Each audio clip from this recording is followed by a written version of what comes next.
Bonjour à tous, le dernier point de Demain nous appartient. Notre actualité du jour portera sur Demain nous appartient.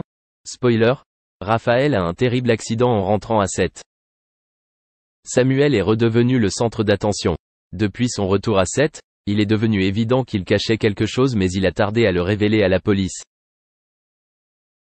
Alors que les menaces contre Victoire, Solène Herbert, s'accumulent, il explique enfin qu'il a assommé quelqu'un en sortant de la clinique de Montpellier, et que cette personne ne s'est pas arrêtée car elle était sous l'effet de la drogue.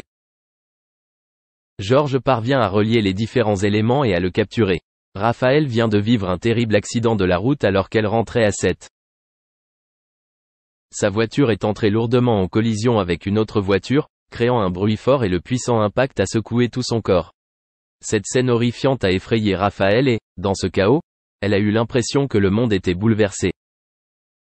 Des nuages sombres couvraient l'air, créant une atmosphère de tension et d'anxiété. Raphaël sortit rapidement de la voiture, les yeux écarquillés de peur. Les passants du monde entier ont été témoins de cette scène horrible avec impuissance. Elle ressentait la douleur des petites blessures sur son corps, mais l'inquiétude concernant l'état de l'autre personne occupait son esprit. Les sauveteurs sont rapidement apparus, mais les yeux de Raphaël étaient toujours rivés sur la voiture gravement endommagée. Elle était inquiète et priait pour que personne ne soit gravement blessé. Dans la peur, les souvenirs de cet incident douloureux resteront à jamais gravés dans son esprit, créant un souvenir inoubliable de la vie et une curiosité pour l'avenir. Alors que Samuel, Axel Kinner, fait face à de nombreuses difficultés avec son retrait, Victoire n'est pour autant pas à l'abri. En réalité, elle a été heurtée par une voiture et emmenée à l'hôpital, où elle a souvent joué le rôle d'un médecin. Elle reste inconsciente et Samuel peine à reconstituer ses souvenirs devant la police. Parallèlement, Georges, Mayel El Ajaoui, continue sa traque, mais doit en même temps affronter ses démons dans une enquête qui le touche personnellement. De son côté, Violette a des problèmes cardiaques et va devoir résoudre un dilemme, choisir entre Liam et Jordan. Merci d'avoir regardé et à la prochaine vidéo. N'oubliez pas de vous abonner à notre chaîne. En attendant, dites-nous ce que vous en pensez dans la section commentaires ci-dessous. Au revoir. Les femmes actuelles ont réussi à l'apaiser. Dans 2 mois, Fabienne Cara va donner la vie. C'est incroyable. Interrogée encore il y a quelque temps là-dessus, elle se montre très fataliste. Elle savait bien qu'à partir de 40 ans, elle avait moins de chances de tomber enceinte. Qu'à cela ne tienne, une bonne fée s'est penchée sur son cas et a décidé de lui accorder ce cadeau du ciel.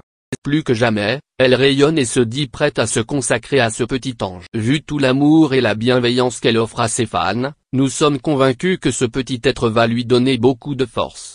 Elle a pu s'entraîner avec sa nièce. Donc, avoir une maman célèbre ne devrait pas trop lui poser de problème, bien au contraire. Concernant le père de cet enfant à venir, Fabienne Cara insiste pour garder son identité secrète. Pour autant, elle considère que ça serait trop dur à assumer pour lui, en plus du reste. Donc, elle nuance ses propres. Oui, il est extraordinaire, mais nous n'étions pas préparés à cet événement. Moi, je sentais déjà la vie en moi, il fallait que je me sente prête. Je pense que lui ne l'était pas, va-t-elle être une mère célibataire, l'avenir nous le dira. En tout cas, on est de tout cœur avec elle et ses fans aussi. Les premiers mois de grossesse ont été éprouvants. Fabienne Cara se rappelle d'un jour où elle a vomi une 20aine de fois. Heureusement que Carole est toujours là pour elle. D'ailleurs, elle vit à ses côtés. Souvenez-vous, c'est Stéphane Plaza en personne qui a déniché cette pépite immobilière et il en a profité pour embaucher cette sœur aux 1000 talents. Dans les 2 mois qui viennent, elle a une mission pas comme les autres à réaliser. Grâce au talent exceptionnel de son architecte d'intérieur, Fabienne Cara devra changer ce bureau en chambre.